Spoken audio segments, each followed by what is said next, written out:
Class 7 के बच्चों, good morning to all of you.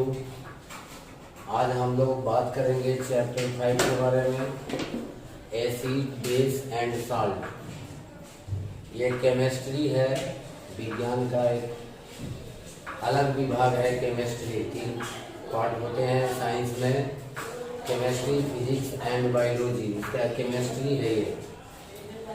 हमको ये चैप्टर में जो पढ़ना है, acid base salt indicator neutralisation and salt formation. अब एक एक करके हम इन सब के बारे में सुने।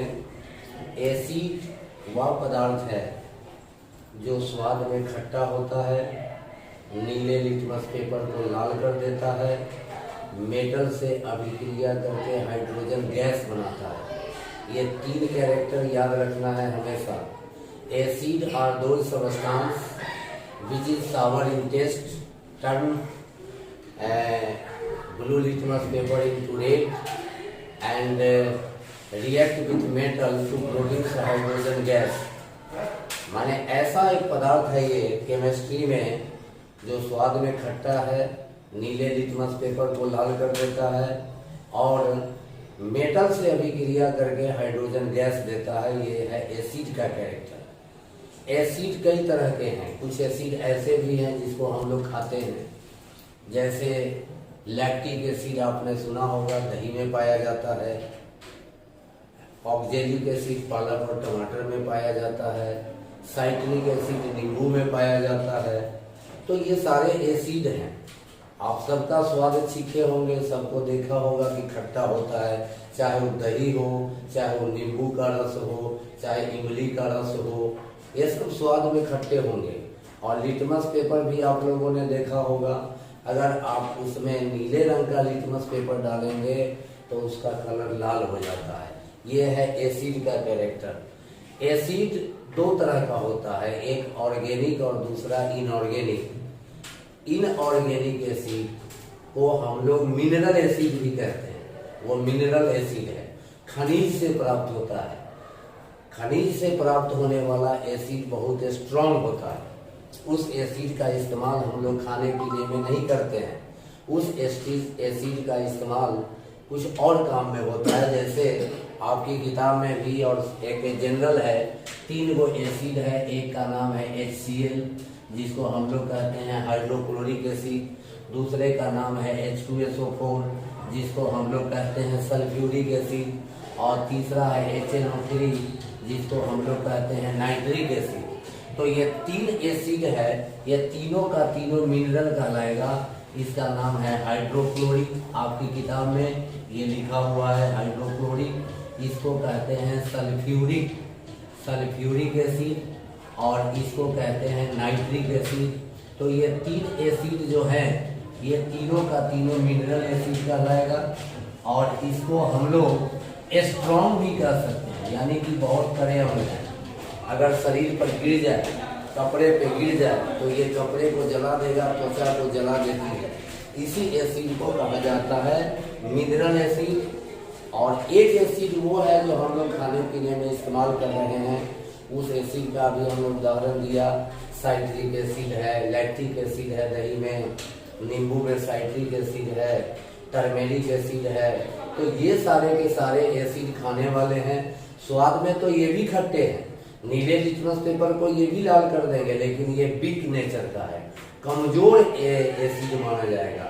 इस एसिड का कोई दुष्प्रभाव, बैड इफेक्ट आपके शरीर पर नहीं पड़ता है। तो ये एसिड है। और एसिड का ये तीनों का नाम याद कर लेना चाहिए। और ये उसका फॉर्मूला है, ये भी याद कर लेना चाहिए। तो ये 3 एसिड हो गए। बेस उसको बोलते हैं जो स्वाद में तीता होगा, बीटर इन टेस्ट। पहली बात बीटर इन टेस्ट। दूसरा, वो लाल लिटमस पेपर को नीला बना देगा। अगर उसमें हम लोग लाल लिटमस पेपर को डालेंगे तो उसका कलर नीला हो जाएगा, तो वो नीले कलर का हो जाएगा। वो भी बेस है। और सबसे बड़ी बात होती है कि बेस की पहचान एक ये है कि उसके फार्मूला में OH लगा होता है अंत में। जैसे आपकी किताब में कहीं कहीं दिया होगा NaOH, कहीं दिया होगा KOH, कहीं दिया होगा CaOH2, तो आप देख रहे हैं सबके अंत में OH लगा है, तो इसको हम आराम से पहचान लेंगे कि ये बेस है। और बेस स्वाद में तीता होगा, नीले लिटमस पेपर लाल लिटमस पेपर को नीला बना देगा। और कुछ ऐसे भी बेस हैं जो मेटल से अभिक्रिया करके, कुछ सारे नहीं, एसिड वाला बात नहीं है इसमें कि सभी मेटल से ये रिएक्शन करेगा।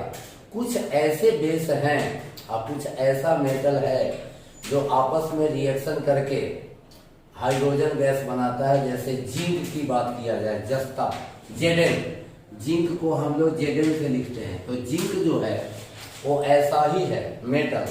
जिंक जो है NaOH के साथ प्रतिक्रिया करेगा इसके साथ और हाइड्रोजन गैस बनाता है। तो बहुत कम ऐसा मेटल है जो बेस के साथ रिएक्शन करता है। तो तीसरा चीज है साल्ट। साल्ट कैसे बनता है? जब एसिड बेस से रिएक्शन करता है तो साल्ट और वाटर बनता है। जैसे मान लीजिए एक एसिड हमने लिया HCl और इसको हम मिला रहे हैं NaOH के साथ, ये दोनों मिलेगा तो बनेगा NaCl प्लस H2O, है ना, ये बनेगा। यानी कि हाइड्रोक्लोरिक एसिड जब सोडियम हाइड्रोक्साइड के साथ केमिकल रिएक्शन करता है तो ये साल्ट बनाता है और वाटर बनाता है। साल्ट और वाटर बनते हैं इसके द्वारा। तो ये जो रिएक्शन हुआ, ये तो आप ये कह सकते हैं कि salt is formed by the reaction between acid and base. Acid और बेस के बीच जब रिएक्शन होता है तो उसी से साल्ट और वाटर बनता है, और इसी रिएक्शन को हम लोग न्यूट्रलाइजेशन रिएक्शन कहते हैं। यही रिएक्शन कहलाता है न्यूट्रलाइजेशन रिएक्शन। याद रखना है कि when acid react with base then salt and water is produced and this reaction is called neutralisation reaction. तो ये रिएक्शन न्यूट्रलाइजेशन रिएक्शन कहलाएगा और इसी से साल्ट का निर्माण होता है। साल्ट का जो नाम दिया जाता है वो जो एसिड हम लेंगे उसी एसिड के आधार पर उसका नाम पड़ता है। जैसे अगर हम लोग HCl लेंगे एसिड में तो मेरा साल्ट बनेगा सोडियम क्लोराइड। अगर हम एसिड में सल्फ्यूरिक एसिड लेंगे H2SO4 लेंगे तो हमारा जो साल्ट बनेगा वो हो जाएगा सोडियम सल्फेट, Na2SO4 बोला जाएगा। इसी जगह पर अगर आपने, चलिए ये तो ऐसे ही है। अब दूसरा देखिए, अगर HCl के साथ H2SO4 के साथ, ये दूसरा एसिड है, H2SO4 के साथ आपने NaOH मिलाया तो अब आपको जो साल्ट मिलेगा उसका नाम पड़ जाएगा Na2SO4 प्लस H2O, है ना। अब ये दूसरा साल्ट हो गया, इस सल्फेट साल्ट कहलाएगा, इसको कहेंगे सोडियम सल्फेट। अगर आपने कहीं तीसरा एसिड लिया, नाइट्रिक एसिड लिया, तो इससे जो साल्ट बनेगा वो कहलाएगा नाइट्रेट। तो साल्ट यही चीज है जो हमें बताता है कि हम बने हैं एसिड और बेस के मिलने से।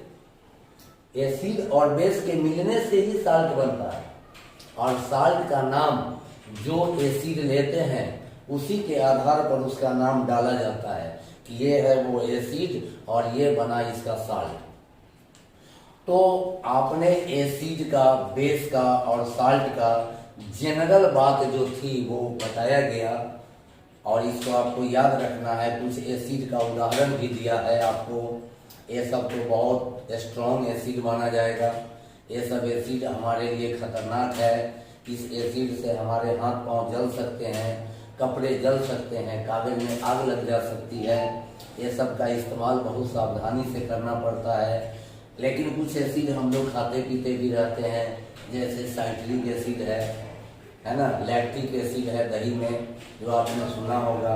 तो ये सब एसिड कमजोर होते हैं, इसको हम लोग खाने पीने में इस्तेमाल करते हैं। बेस भी एक तरह का केमिकल कंपाउंड है। बेस की पहचान ये है कि बेस को अगर आपने जीभ पे रखा तो उसका स्वाद लगेगा तीता, बीटर होगा, बीटर इन टेस्ट होगा वो स्वाद में। और उसको में अगर हम लाल लिटमस पेपर को डालेंगे तो उसका कलर नीला हो जाएगा। कुछ धातु के साथ प्रतिक्रिया करके वो हाइड्रोजन गैस बनाएगा। जैसे एक जस्ता धातु से ये रिएक्शन करता है, हर धातु से रिएक्शन नहीं करता है। साल्ट तो वो चीज है जो एसिड और बेस के रिएक्शन से प्राप्त होता है, इसको हम लोग साल्ट कहते हैं। साल्ट कई तरह का होता है, sulphate salt, chloride salt, nitrate salt, ये सब साल्ट हैं। तो जैसा एसिड डालेंगे वैसा ही वो साल्ट प्राप्त होगा। अंतिम है न्यूट्रलाइजेशन रिएक्शन, और इंडिकेटर बाद में बताएंगे। न्यूट्रलाइजेशन रिएक्शन यही है कि जब कभी भी एसिड बेस के साथ रिएक्शन करता है तो वो साल्ट और वाटर बनाता है। इस रिएक्शन को हम लोग न्यूट्रलाइजेशन रिएक्शन कहते हैं। अब एक शब्द है इंडिकेटर। इंडिकेटर का हिंदी नाम होता है सूचक। सूचक का मतलब हुआ सूचना देने वाला, बताने वाला। कलर चेंज हो जाएगा और बता देगा कि ये जो घोल है, ये जो सॉल्यूशन है, वो एसिडिक है कि बेसिक है कि न्यूट्रल है। कई तरह के इंडिकेटर दुनिया में चलते हैं। जैसे एक इंडिकेटर है लिटमस पेपर, जिसको आपने लैब में देखा होगा। आप सब लोग प्रयोग करके देखे होंगे, कलर चेंज होता है। एसिड में उसका कुछ और कलर है, बेस में उसका कुछ और कलर है। तो एक जैसे लिटमस पेपर इंडिकेटर है, उसी तरह से टर्मेरिक पेपर भी एक इंडिकेटर है। रेड कैबेज एक्सट्रैक्ट भी एक इंडिकेटर है। इसके अलावा फिनाइलफ्थैलीन भी एक इंडिकेटर है। मिथाइल ऑरेंज भी एक इंडिकेटर है। पीएच पेपर भी एक इंडिकेटर है। तो दुनिया में बहुत तरह के इंडिकेटर आजकल देखने को मिलते हैं। अगर आप एसिड को पानी में घोलते हैं तो एसिडिक सॉल्यूशन बनेगा।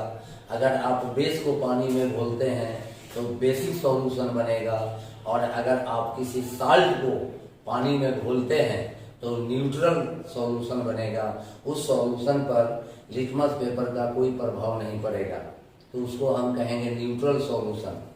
इसके बाद का जो टॉपिक तो ये कहलाया इंडिकेटर। बहुत सारे हैं दुनिया में जो कलर चेंज के द्वारा बता देंगे कि हमने जो घोल लिया है, जो सॉल्यूशन है, वो एसिडिक है कि बेसिक है कि न्यूट्रल है, ये बता सकता है इंडिकेटर। तरह तरह के इंडिकेटर का अभी हमने नाम बताया आपको। Litmus paper, phenolphthalein, red cabbage extract, turmeric paper, pH paper, ये सब एक तरह का इंडिकेटर ही है जो ये जानने में काम आता है कि हमें जो घोल दिया गया है वो किस नेचर का है। ये बताने के लिए इंडिकेटर का हम लोग इस्तेमाल करते हैं। अब है dilute acid and concentrated acid. मान लीजिए एक ऐसा एसिड है जिसमें पानी बिल्कुल ही नहीं है, बिना पानी का है, वाटर है ही नहीं। ऐसे एसिड को जिसमें मिनिमम हो, बहुत कम पानी हो, न के बराबर हो, ऐसे एसिड को हम लोग कहते हैं कंसंट्रेटेड एसिड। और जब एसिड में पानी मिला दिया गया हो तब उसको कहा जाएगा डाइल्यूट एसिड। तो कंसंट्रेटेड एसिड बहुत खतरनाक होता है और डाइल्यूट एसिड उतना खतरनाक नहीं होता है, क्योंकि पानी मिलाकर उसकी शक्ति को कम कर दी जाती है। तो वही कहलाता है डाइल्यूट एसिड और कंसंट्रेटेड एसिड। आप लोगों को फिजिकल प्रॉपर्टी के अंतर्गत ये सारी बात बता दिया गया। एसिड हो चाहे बेस हो चाहे साल्ट हो, किसी को भी अगर पानी में हम घोलेंगे, पानी में मिलाएंगे, उसका घोल तैयार करेंगे, तो वो सब का सब इलेक्ट्रिसिटी को कंडक्ट करेगी, यानी उस घोल से बिजली पास हो जाएगी। तो इसको आप ये कह सकते हैं कि acid, base and salt when dissolve in water, जब पानी में घोला जाएगा तब वो कंडक्टर बन जाएगा। लेकिन सॉलिड स्टेट में है, यानी ठोस अवस्था में है, तो बिजली को कंडक्ट नहीं करेगा, क्योंकि जब तक उसको पानी में घोला नहीं जाएगा तब तक उसके आयन अलग नहीं होंगे और वो बिजली को कंडक्ट नहीं करेगा। तो सॉलिड अवस्था में नहीं करेगा, लेकिन पिघली हुई अवस्था में कंडक्ट करेगा। और अगर उसका घोल बना दिया जाए तो भी बिजली पास हो सकती है। तो ये सब कहलाते हैं उसके कैरेक्टर। तो यहाँ पर कुछ कैरेक्टर, तो फिजिकल कैरेक्टर भी होता है जो बाहर से देखा जा सकता है। और केमिकल कैरेक्टर भी होते हैं एसिड के, जो रिएक्शन कराने पर पता चलता है कि क्या बन रहा है उसको कहेंगे केमिकल कैरेक्टर। तो आप सबसे पहले एक तो ये याद रखिए कि एसिड जब कभी भी मेटल से रिएक्शन करेगा तो साल्ट और हाइड्रोजन गैस बनाएगा। कोई भी मेटल अगर एसिड से रिएक्शन करेगा, चाहे मैग्नीशियम हो, चाहे जिंक हो, चाहे जो भी हो, ये अगर रिएक्शन करेगा तो साल्ट और वाटर बनेगा। जैसा कि आपको यहाँ तो मेटल वाला रिएक्शन है नहीं, जैसे मान लीजिए कि हम एक रिएक्शन ये लिख रहे हैं Zn प्लस H2SO4, तो ये बनेगा ZnSO4 plus H2, ZnSO4 plus H2 बना। ये रिएक्शन ये बताता है कि जस्ता मेटल है, ये एसिड है और मेटल एसिड के साथ रिएक्शन करेगा तो फिर यहाँ पर साल्ट बनेगा और ये हाइड्रोजन गैस ऊपर निकलेगी ना। तो एक केमिकल प्रॉपर्टी तो एसिड का ये हुआ कि when metal react with acid it produce salt and hydrogen gas. दूसरा है कि जब आप मेटल का कार्बोनेट या बाइकार्बोनेट को एसिड के साथ रिएक्शन कराएंगे तो आपको साल्ट वाटर और कार्बन डाइऑक्साइड गैस प्राप्त होगा।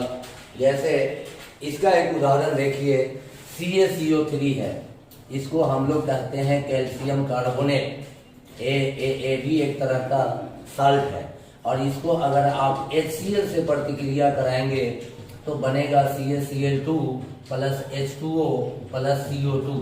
मतलब आपने क्या देखा कि मेटल एसिड से रिएक्शन करेगा तो हाइड्रोजन गैस बनाएगा, लेकिन मेटल का कार्बोनेट जब एसिड से रिएक्शन करेगा तो साल्ट भी बनेगा, वाटर भी बनेगा और कार्बन डाइऑक्साइड गैस है ये CO2। मतलब केमिस्ट्री में कार्बन डाइऑक्साइड गैस को हम लोग CO2 लिखते हैं, तो CO2 गैस बनेगा। ये दूसरा कैरेक्टर हुआ। और तीसरा कैरेक्टर तो आप देखिए लिए कि एसिड जब बेस से रिएक्शन करता है तो साल्ट और वाटर बनाता है। इस रिएक्शन को हम लोग न्यूट्रलाइजेशन रिएक्शन कहते हैं, न्यूट्रलाइजेशन रिएक्शन। और एसिड बहुत तरह के हैं और एसिड का हमारे दैनिक जीवन में इस्तेमाल भी होता है। जैसे हमारे पेट में HCl निकलता है और अमाशय में HCl के निकलने के बाद ही डाइजेशन की क्रिया शुरू होती है। इसके अलावा आपको और भी एसिड के बहुत सारे काम होते हैं। हाइड्रोक्लोरिक एसिड का इस्तेमाल होता है सैनिटरी वेयर में। अब जैसे टॉयलेट साफ करना है वहाँ भी HCl का इस्तेमाल होता है। उसके बाद कॉमन साल्ट, खाने वाला जो नमक है उसकी साफ सफाई करने में भी HCl का इस्तेमाल होता है। सल्फ्यूरिक एसिड का इस्तेमाल होता है खाद बनाने में, फर्टिलाइजर बनाने में, दवाई बनाने में, रंग बनाने में, डिटर्जेंट बनाने में, पेंट बनाने में और विस्फोटक पदार्थ बनाने में इसका इस्तेमाल होता है। उसके अलावा फाइबर, सिल्क फाइबर बनाने में, रेयॉन सिंथेटिक फाइबर बनाने में भी इसका इस्तेमाल होता है। H2SO4 की मदद से कपड़े भी तैयार किए जाते हैं। पेट्रोलियम के रिफाइनिंग में भी इसका इस्तेमाल होता है। इसके अलावा बैटरी में भी इसका इस्तेमाल होता है और इसका इस्तेमाल टेक्सटाइल में, कपड़ा उद्योग में, पेपर इंडस्ट्री में, इन सभी चीज़ों में इसका इस्तेमाल होता है। तो एसिड के भी बहुत सारे इस्तेमाल होते हैं। उसी तरह बेस के भी, अब नाइट्रिक एसिड है तीसरा है, तो नाइट्रिक एसिड जो हमने वहाँ बताया है उसका इस्तेमाल होता है फर्टिलाइजर बनाने में। और एक्सप्लोसिव का मतलब होता है विस्फोटक पदार्थ बनाने में भी इसका इस्तेमाल होता है। इससे खाद बनाए जाते हैं। देखिए नाइट्रिक एसिड से जो विस्फोटक पदार्थ बनाया जाता है उसका नाम है TNT या ट्राई नाइट्रोटोलुइन, समझ गए। और भी है, डायनामाइट भी बनाया जाता है इससे पहाड़ को तोड़ा जाता है। और भी बहुत सारे चीज बनाए जाते हैं। ये पत्थर उथर पे कुछ खोदने का काम हो, कोई नाम लिखने का काम हो, नेम प्लेट बनाने का काम हो, या फिर कुछ पीतल उतल की सफाई करने का काम हो, वहाँ भी ये इस्तेमाल होता है। चौथा एसिड है एसिटिक एसिड, जिसका फार्मूला होता है CH3COOH, इसका बनता है विनेगार। विनेगार यानी सिरका बनता है एसी से, ये एसिटिक एसिड से बनता है विनेगार, जो हम लोग खाने के काम में इस्तेमाल होते हैं। अचार उचार को इसमें सुरक्षित रखा जाता है, एसिटिक एसिड में भी सुरक्षित रखा जाएगा, नमक में भी सुरक्षित रखा जाता है। आपने देखा होगा निमकी या अचार जो बनता है उसमें बहुत ज़्यादा मात्रा में नमक मिलाया जाता है ताकि उसमें किसी प्रकार का कीटाणु या जर्म्स पैदा न हो और वो खाने का आइटम बहुत दिन तक सही बना रहे। तो ऐसा कोई भी चीज जो खाने पीने की चीज में मिला दिया जाए ताकि उसमें जर्म्स ना आवे, तो ऐसे चीज को हम लोग प्रिजर्वेटिव कहते हैं। तो बहुत जगह पर एसिड का इस्तेमाल प्रिजर्वेटिव के रूप में होता है। अल्कली इसी को कहते हैं, बेस को। अगर कोई बेस पानी में घुल जाए तो उसको अल्कली कहा जाएगा। हर बेस पानी में नहीं घुलता है और जो बेस पानी में घुलेगा वो अल्कली कहलाएगा। अल्कली का भी इस्तेमाल हमारे दैनिक जीवन में होता है। अल्कली का इस्तेमाल साबुन बनाने में होता है, डिटर्जेंट बनाने में होता है, पेपर बनाने में भी इसका इस्तेमाल होता है, आर्टिफिशियल सिल्क यानी रेयन बनाने में भी इसका इस्तेमाल होता है, कई तरह के केमिकल बनाने में इसका इस्तेमाल होते हैं, डिटर्जेंट बनाने में इस्तेमाल होता है। दूसरा है सेलेक्ट लाइम यानी बुझा हुआ चूना। इसका इस्तेमाल आप अपने घर में करते हैं दीवार को रंगने में। दीपावली के समय में हर कोई अपने दीवार को चूना से पोतेगा, तो वो जो चूना है वो है सेलेक्ट लाइम यानी बुझा हुआ चूना है। और इस बुझा हुआ चूना का इस्तेमाल आप अपने घर के दीवार के रंग रोगन में करते हैं। फिर एक दूसरा बेस है, ये बेस है, एक दूसरा बेस है जिसको हम लोग कहते हैं अमोनियम हाइड्रोक्साइड। इसका फार्मूला होता है NH4OH। इसको बोला जाएगा अमोनियम हाइड्रोक्साइड। और अमोनियम हाइड्रोक्साइड का इस्तेमाल विंडो पैन में यानी शीशा उषा को साफ करने में, जैसे कोलिन वगैरह जो आता है, जो जिससे आप कैबिनेट टीवी का या घर का जो शीशा वगैरह साफ करते हैं, वो कोलिन में अमोनियम हाइड्रोक्साइड मिला होता है। ये भी बेस है। तो एसिड और बेस दोनों के दोनों हमारे लिए बड़े उपयोगी चीज होते हैं। इसका इस्तेमाल हम लोग अपने दैनिक जीवन में करते हैं। जैसे हमने बताया कि साबुन बनाने में और डिटर्जेंट बनाने में बेस का इस्तेमाल होता है पूरा से, एसिड का भी इस्तेमाल होता है। दूसरा है, एक और बेस है जिसका नाम है अल्युमिनियम हाइड्रोक्साइड। इसका फार्मूला होता है AlOH3। अल्युमिनियम हाइड्रोक्साइड भी एक बेस है और इसका इस्तेमाल एक दवा बनाने में होता है जिसका नाम है एंटासिड। एंटासिड वो दवा है जो आपके शरीर के अंदर अगर हाइपर एसिडिटी हो जाए, यानी आपके आमाशय में अगर ज्यादा मात्रा में HCl निकल जाए, तो HCl के दुष्प्रभाव को खत्म करने के लिए हम लोग जिस दवा का इस्तेमाल करते हैं वो दवा कहलाता है एंटासिड। और एंटासिड दवा में अल्युमिनियम हाइड्रोक्साइड का नाम आता है। उसके कंपोजिशन में ये बेस मिला होता है। कभी कभी मिल्क ऑफ मैग्नेशिया का नाम भी आता है, उसका भी फार्मूला है MgOH2। ये मिल्क ऑफ मैग्नेशिया, ये भी एंटासिड दवा है और ये भी एंटासिड दवा है। यानी जब पेट में गैस ज्यादा बनने लगे, हाइपर एसिडिटी हो जाए, तो हम लोग यही सब दवा खाते हैं, चाहे वो इनो के रूप में हो, चाहे वो डाइजीन के रूप में हो, उसमें ये बेस मिला रहता है और ये बेस आपके आमाशय में जाके और फिर आपके एसिड के प्रभाव को समाप्त कर देता है। अल्युमिनियम हाइड्रोक्साइड का इस्तेमाल टेक्सटाइल इंडस्ट्री में भी होता है। टेक्सटाइल इंडस्ट्री हुआ, कपड़ा उद्योग में भी इसका इस्तेमाल होता है। फिर आपका एक पीएच पेपर भी है, वो भी इंडिकेटर कहलाता है।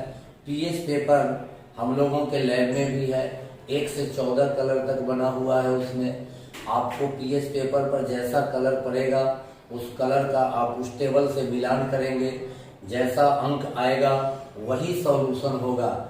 जैसे अगर कोई एसिडिक सॉल्यूशन है तो पीएच वैल्यू उसका 7 के नीचे होगा, 6 हो, 5 हो, 4 हो, 3 हो, 2 हो, 1 हो। अगर कोई सॉल्यूशन न्यूट्रल है तो उसका पीएच मान 7 के बराबर होगा, और अगर कोई सॉल्यूशन बेसिक नेचर का होगा तो उसका पीएच मान 7 से ऊपर हो जाएगा, 8 होगा, 9 होगा, 10 होगा, 11, 12, 13, 14 तक हो सकता है। तो इस तरह से ये सब चीजें कहलाती है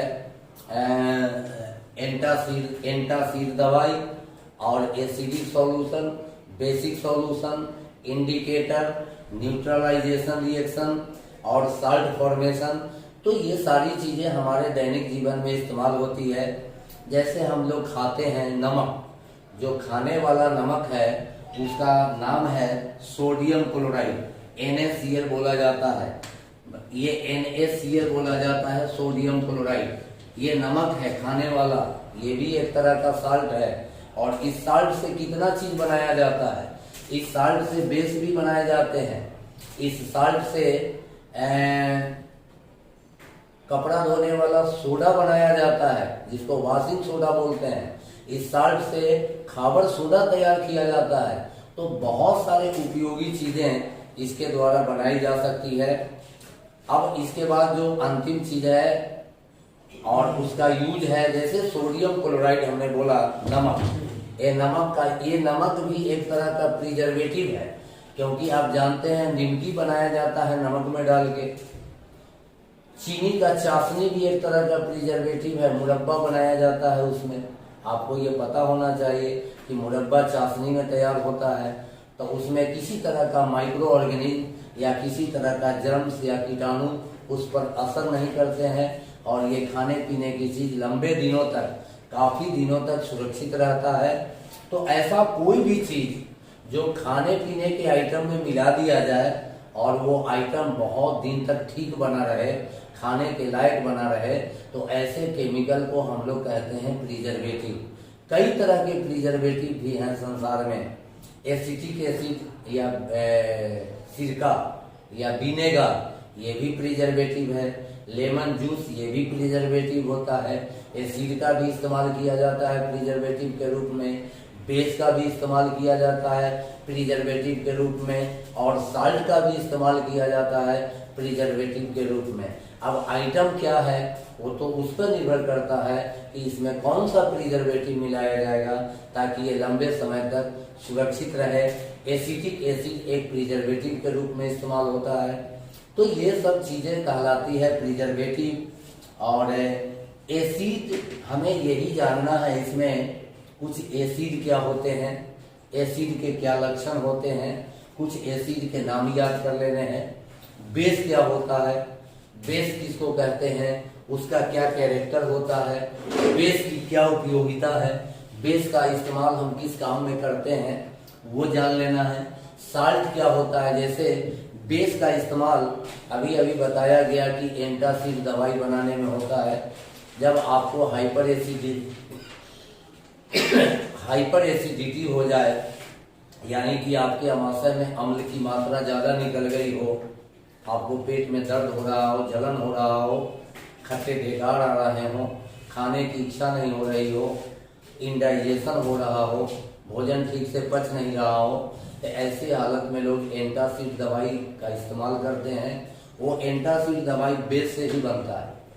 साल्ट हमने बता दिया कि साल्ट का निर्माण तब होता है जब एसिड बेस से रिएक्शन करता है, तब वो साल्ट बनाता है और वाटर बनाता है। इस रिएक्शन को हम लोग न्यूट्रलाइजेशन रिएक्शन कहते हैं। और इंडिकेटर के बारे में भी मैंने बताया कि आजकल कई ऐसे चीज हैं जो एसिड और बेस की पहचान करा सकते हैं कि कौन एसिड है और कौन बेस है। सबसे मशहूर और एप्लीकेबल और कॉमन इंडिकेटर जिसको आपने देखा है और वो है लिटमस पेपर, जो कलर चेंज के द्वारा बता देता है कि ये सॉल्यूशन एसिडिक है या बेसिक है, ये बता सकता है। उसके बाद आपको एसिड, बेस और साल्ट का यूज भी जानना है कि कौन एसिड का कहाँ इस्तेमाल होता है, कौन बेस का कहाँ इस्तेमाल होता है और किस साल्ट का कहाँ इस्तेमाल होता है। ये सारी बात आपको जाननी है। और उसके बाद अब आपको एक बार इसको पढ़ के अच्छी तरह से और तब इसके सारे क्वेश्चन आंसर को डील करना है। Thank you.